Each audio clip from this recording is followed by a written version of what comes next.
two rival families, one throne, and a bloody civil war that would tear England apart for over 3 decades. Sound like Game of Thrones? Well, this is the real version. Welcome to the Wars of the Roses. The story begins in the 15th century. England had just come out of the 100 Years' War with France, broke, exhausted, and full of internal tension.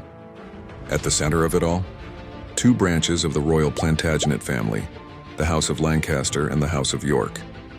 Both houses had a claim to the throne, and both were ready to fight for it. King Henry VI, a Lancastrian, was, let's say, not the most capable ruler. Mentally unstable and politically weak, he was often under the control of his ambitious queen, Margaret of Anjou. Enter Richard, Duke of York.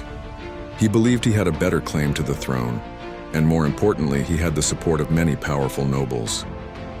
In 1455, tensions exploded into the First Battle of St. Albans. It was the start of a civil war that would rage for more than 30 years. The early years were chaos. York was killed at the Battle of Wakefield, but his son, Edward IV, rose to power, winning the decisive Battle of Towton in 1461. Edward became king, but peace didn't last. Factional rivalries, betrayals, and revenge plots kept the country in turmoil. Even Edward's own allies turned against him. One of the most powerful players was Richard Neville, the Earl of Warwick, known as the Kingmaker. He first supported Edward IV, then turned on him, putting Henry VI back on the throne, briefly.